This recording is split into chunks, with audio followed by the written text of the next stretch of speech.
नमस्कार। ज्योतिष के इतिहास में अगर कहा जाए ये बड़ा महत्वपूर्ण गोचर होने वाला है देवगुरु बृहस्पति का। देवगुरु बृहस्पति मिथुन राशि से निकल के कर्क राशि में गोचर करेंगे 18 अक्टूबर 2025 को। 5 दिसंबर 2025 तक अगर मैं कहूं तो कहीं ना कहीं 48 दिनों के लिए वहीं पे गोचर करेंगे। सामान्यतः अगर कहा जाए देवगुरु बृहस्पति का गोचर 12 से 13 महीने का होता है एक राशि में, लेकिन देवगुरु बृहस्पति अतिचारी अवस्था में गोचर करेंगे, तो मतलब ये 2-3 शिफ्टों में गोचर करेंगे। ऐसे में 18 अक्टूबर से लेके 5 दिसंबर तक मतलब 48 दिन कैसा रहेगा सभी राशियों के लिए, इस पे बात करेंगे। बेहद इंपॉर्टेंट है ये देवगुरु बृहस्पति का गोचर। सभी राशियों के विषय में एक एक करके मैं वीडियो भेजता जा रहा हूं। ये गोचर अगर कहा जाए आपके भाग्य पे क्या असर करेगा, ये गोचर अगर कहा जाए धन पे क्या असर करेगा, कैरियर से संबंधित चीजों पे क्या असर करेगा, विवाह या वैवाहिक जीवन या विवाह की शुरुआत करना चाहते हैं उस पे क्या असर पड़ेगा, चाहे वो शिक्षा हो, चाहे स्वास्थ्य हो, चाहे किसी प्रकार का व्यवसाय या नौकरी।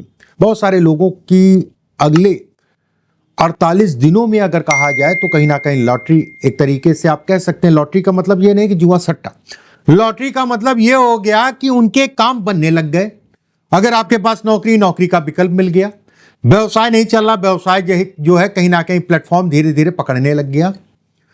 कौन सी राशि के लिए ये गोचर अगर कहा जाए वरदान होगा और कौन सी राशि के लिए गोचर अगर कहा जाए तो सावधानी रखने की आवश्यकता है। मेरा कार्यक्रम आपकी चंद्र राशि पर आधारित है। चंद्रमा जहां पर भी जन्म कुंडली में बैठा वो आपकी चंद्र राशि हुई। अगर आपको अपनी राशि का नहीं पता तो अपनी नाम राशि के आधार पर भी इस कार्यक्रम को देख सकते हैं। एक चीज का ध्यान रखिएगा, अगर पहली बार मेरे चैनल पे आए तो चैनल को सब्सक्राइब जरूर कर लीजिएगा, बेल आइकॉन का निशान जरूर दबा लीजिएगा। अभी दबा लीजिए तो बाद में भूल जाएंगे, क्योंकि बेहद रोचक जानकारी आपको जो है समय से मैं देता रहूंगा। चलिए बात करते हैं मीन राशि वालों के लिए कैसा रहेगा ये गोचर। देखिए मीन राशि वालों के लिए अगर कहा जाए ये गोचर आपके पंचम भाव में गोचर करेंगे देवगुरु बृहस्पति। गुरु अगर कहा जाए तो ज्ञान है और ज्ञान के भाव में गोचर करेंगे। ऐसे में कहा जाएगा कि ये टाइम फ्रेम आपके लिए कहीं ना कहीं दिमाग से संबंधित या फिर आपके विचारों से संबंधित, आप इन सभी चीजों के लिए अच्छा है। देवगुरु बृहस्पति लक्ष्मी स्थान, ये लक्ष्मी का स्थान है। लक्ष्मी स्थान में गोचर का मतलब ये कहलाएगा कि धन के लिए, काम इत्यादि चीजों के लिए ये समय आपके लिए सपोर्ट करेगा। गुरु पंचम में गोचर संतान से संबंधित चीजों के लिए अच्छा है। संतान कंसीविंग के लिए अच्छा है। अगर आपके पीछे से संतान कंसीव है तो थोड़ा सा आपको देख दाख के चलिए, बस बहुत ज्यादा दिक्कत वाली बात नहीं, लेकिन नए सिरे से कंसीव करने के लिए बेहद अच्छा। देवगुरु बृहस्पति का पंचम में गोचर का मतलब यह भी कहलाएगा शिक्षा के लिए विकल्प बढ़ेंगे, शिक्षा से संबंधित चीजों के लिए समय अच्छा कहलाएगा। काम धाम धन इत्यादि चीजों की अगर मैं बात करूं तो सीधे लाभ को देखेगा। ये लाभ है जहां से पैसा आता है। सीधे लाभ को देखने का मतलब हो गया कि आकस्मिक धन लाभ या धन से संबंधित आपके जो है रास्ते इस समय पे खुलेंगे, व्यवस्थाएं आपकी बढ़ेंगी। भाग्य को देखने का मतलब कम मेहनत में ज्यादा लाभ। गुरु की पंचम दृष्टि भाग्य पे और कहीं ना कहीं आपके जो है सप्तम दृष्टि लाभ पे और लगन पे। ऐसे में कहा जाएगा कि लगन मतलब आपका दिमाग। ऐसे में कहा जाएगा व्यक्ति अपने दिमाग से अपने कामों को बढ़ाएगा, चाहे वो व्यवसाय हो, चाहे वो नौकरी हो, चाहे वो शिक्षा हो या कोई भी चीज हो। और उसमें भाग्य पे दृष्टि का मतलब भाग्य व्यक्ति का सपोर्ट करेगा और ये इच्छाओं की पूर्ति को दिखाता है, ये भाव, जिसके कारण व्यक्ति की इच्छाओं की पूर्ति होगी। नए कार्यों की शुरुआत कर सकते हैं इस समय पे आप। कर्म का अधिपति है, भाग पंचम में बैठा है, लक्ष्मी स्थान पे बैठा है। ऐसे में कहा जाएगा कि व्यक्ति के कर्म में स्मूथनेस आएगी।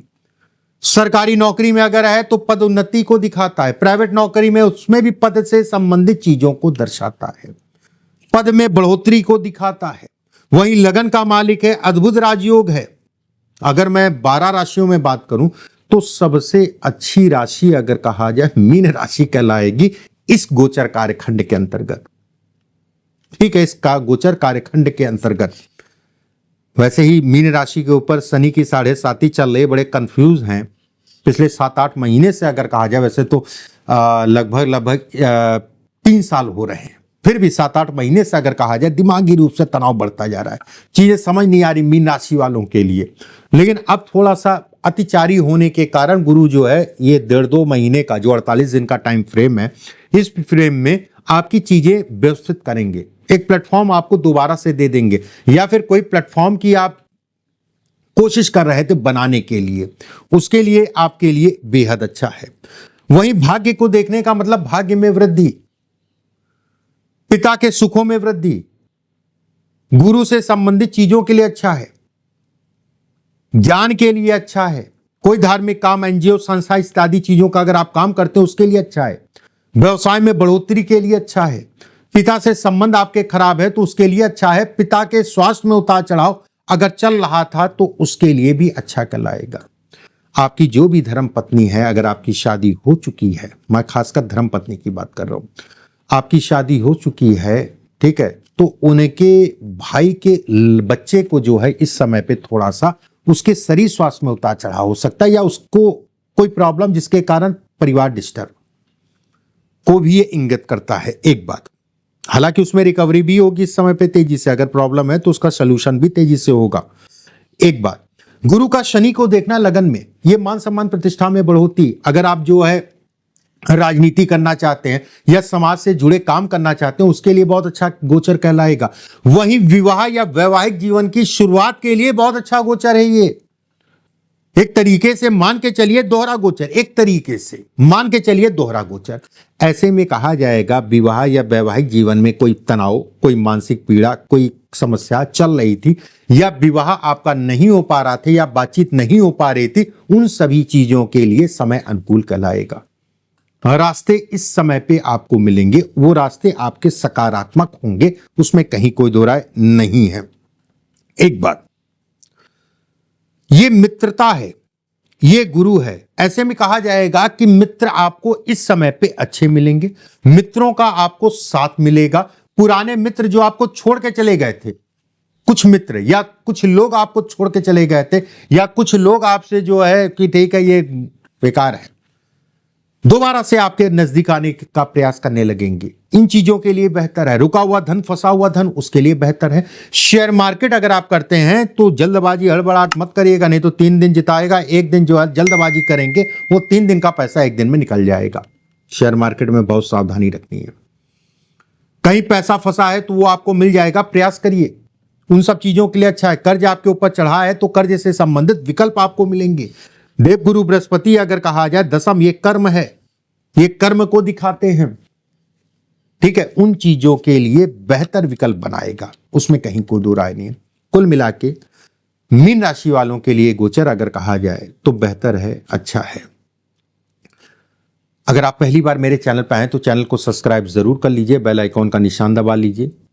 एक बात, दूसरी चीज ये भी मैं कहूंगा कि उपाय क्या करें। उपायों में अच्छा तो ये है, कोशिश ये करिए, बहुत ज्यादा उपायों की आवश्यकता नहीं है, जो भी आप पाठ पूजा अपनी करते हैं वो करते रहिए। प्रयास ये करिएगा शुक्रवार के दिन किसी भी दुर्गा जी के मंदिर में या विष्णु जी के मंदिर, शुक्रवार ध्यान रखिएगा, शुक्रवार के दिन किसी भी दुर्गा जी मंदिर में या विष्णु जी के मंदिर में उनकी मूर्ति के सामने विष्णु जी का कोई भी पाठ करिए, आपके लिए बेहद फायदेमंद है, आपके लिए बेहद फायदेमंद है। कर्क राशि में गुरु का गोचर, और कर्क राशि अगर कहा जाए तो शिव की राशि, दिन और कहीं ना कहीं आस्था आपके लिए आपके रास्ते खोलेगी। अगले वीडियो में फिर आप सभी से मुलाकात होगी। अभी के लिए बस इतना ही। राधे राधे।